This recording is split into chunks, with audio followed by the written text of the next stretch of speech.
Right now at noon, we are following a series of crashes in the last 24 hours that killed 2 people and involved a school bus. We have the latest update. Plus, Oregon lawmakers soon to make a difficult choice as they head into budget discussions with $500 million less than expected. And later. For decades, primate models were believed to be essential for vaccines and drug development. But this isn't 1960. The OHSU Primate Center facing renewed scrutiny. Why activists want a current bill aimed at protecting dogs and cats to include primates too. Your news at noon starts right now.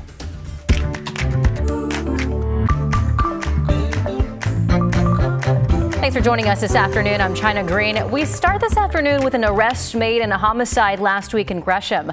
Last Monday, Gresham police found 22-year-old Anahu Johnson shot and killed around Northeast 201st Avenue. Investigators identified 21-year-old Quincy Teclahaya Manat as a suspect and obtained a warrant for his arrest this morning. A SWAT team arrested the suspect at his home in Troutdale. The 21-year-old has been charged with murder in the second degree. There are no word on any motives.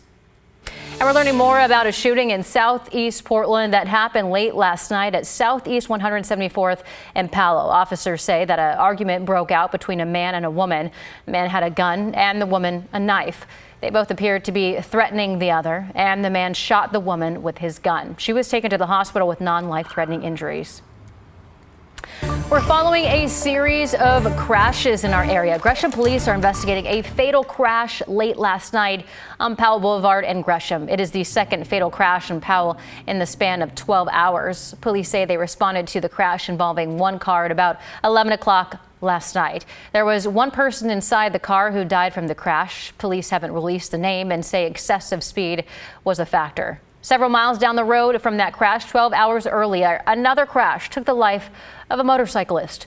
Portland police say it happened near Southeast 80th and Powell involving a motorcycle and a van.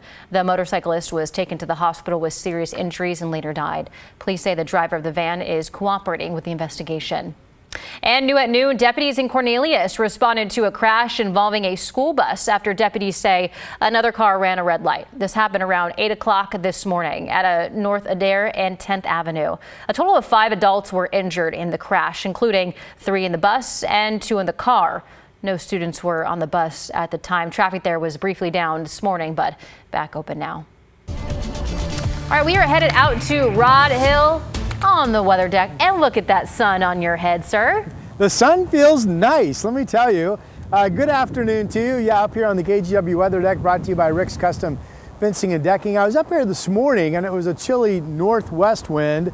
Now it's not a chilly wind, but it's breezy coming up from the south, at least at 15 miles per hour. And as I look off to my right, which is north, it's cloudier that direction, and in fact, as we take a look at radar, that's where most of the shower activity inland is taking place. We've got some showers up in the Cascades as well, but you can see those showers moving also across Clark County, primarily north of the Columbia River. The shower chance of anything, I think, will be decreasing and decreasing as we get rolling through your afternoon hours. In fact, you can see the partly cloudy skies now from our Chinook Winds Casino Resort camera in Lincoln City, where they had hours of light rain / mist or drizzle this morning. Salem was also a fairly wet spot this morning. Right now, though, dry and 59 degrees with some sunshine. And there's the downtown shot with a lunchtime temperature up to a nice 60 degrees. So your afternoon, a shower chance, yes, but the chances of getting wet grow increasingly remote. I have a 65 at 4 o'clock. Should be a nice afternoon overall. The 7-day, rain tomorrow, rain Saturday. We'll time that out for you coming up. Thank you, Rod. State economists warning a sluggish growth in Oregon as they predict the state will have around $500 million less to spend in the next 2 years than anticipated. And this comes as Oregon lawmakers prepare to pass a new 2-year budget. Economists say Oregon's economy tied to national trends. The national economy is now projected to grow 0.8% in 2025, less than half the original estimate. Oregon is expected $162 million less in the current budget cycle than previously anticipated, and $334 million less over the next 2 years. In a statement, Governor Tina Kotek says, quote, "I'm committed to working diligently with the legislature from now through the end of the session to make hard budget choices and address our challenges head on." Senate Republican leader Daniel Bonham said he released a statement saying it is time to stop blaming D.C. and start fixing what Democrats broke here at home. Oregon's problem isn't a lack of money, it's a lack of leadership. And now to a controversial piece of legislation in Salem. Animal activists gathered there yesterday, hoping to convince lawmakers to stop state-funded research on primates and close down OHSU's Primate Research Center. Here's KGW's Catherine Cook with more. In Salem, lawmakers heard public testimony over Senate Bill 181A. It's designed to prevent public money from funding painful research on dogs and cats. I'm here, however, to talk about the monkey in the room. Dr. Lisa Jones-Engel and 43 others signed up to testify, calling on lawmakers to bar state-funded research on primates as well. They're focused on the Oregon National Primate Research Center at OHSU. Jones-Engel, who used to experiment on primates herself, works for PETA now.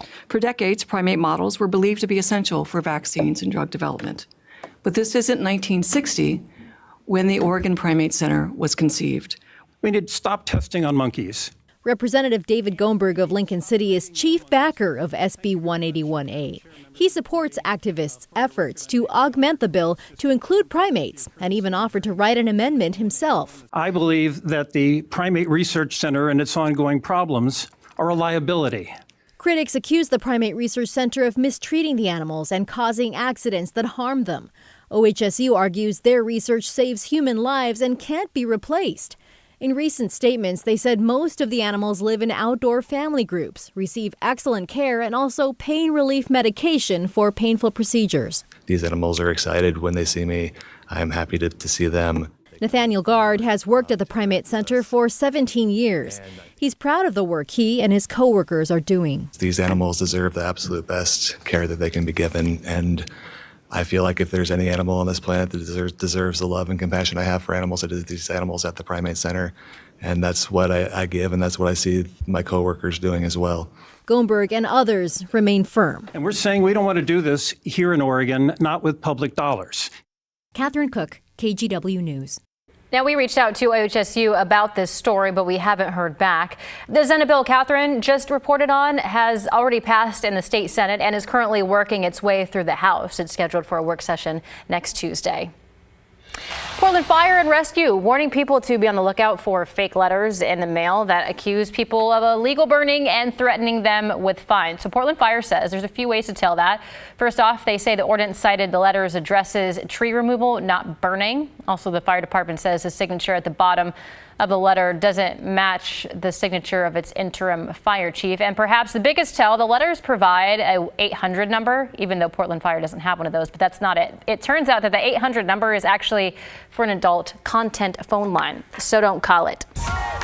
For the first time since the late 80s, Trailblazers announced that it is in the process of finding a new owner. After the news broke yesterday, we heard from longtime local sports reporter John Casano, who says whoever buys the Blazers will be taking on much more than just a basketball team. You're buying a development in a city that has been thirsty for something big and important to happen. I think Blazer fans should be performing cartwheels right now in their living rooms because I think they're going to get an owner who is really going to be about trying to win and go for it. And you potentially are going to get an owner who also sees the vision of that surrounding area that could really be an asset to the city of Portland. He says fans shouldn't be too concerned either about a new owner moving the Blazers out of Portland. He says given the NBA's plans to expand, he thinks that the team is a safe bet to stay. Now to national news. President Donald Trump arrived in Qatar today as his administration is under increasing scrutiny over its plan to accept a luxury jet from Qatar. NBC's Kelly O'Donnell reports from Doha. Good day from Doha, the second stop in the president's multi-country Middle Eastern tour. Here in Qatar, there is so much focus on the issue of that plane. The government here offering to gift a $400 million aircraft made by Boeing, but owned by the Qatari government to the president for use by the Department of Defense as a new Air Force One. President Trump has defended his desire to receive this gift. Of course, at issue, a ban in the Constitution on kings and foreign leaders giving valuable gifts to an American president and the U.S. government. Concerns about the ethical breaches there. President Trump says he needs a better, newer Air Force One, and that the Boeing company has not delivered one yet. So that is certainly an issue we're following while here. After his first stop in Saudi Arabia, a big focus on economic development, with the Saudis pledging to invest in the United States, to buy military equipment, and American companies having opportunities in the Middle East. The president is also talking about world affairs, saying that he is tracking what's going on in Turkey, where the war in Ukraine is at the bargaining table with Putin and Zelensky planning to meet. The president is also talking about a change in Syria, lifting sanctions by the U.S. now that there is a new government in place after the regime was deposed. And he's also expressing concerns about Iran and its influence in this region and its nuclear ambitions. We're following all of it, traveling with the president in Doha. I'm Kelly O'Donnell, NBC News.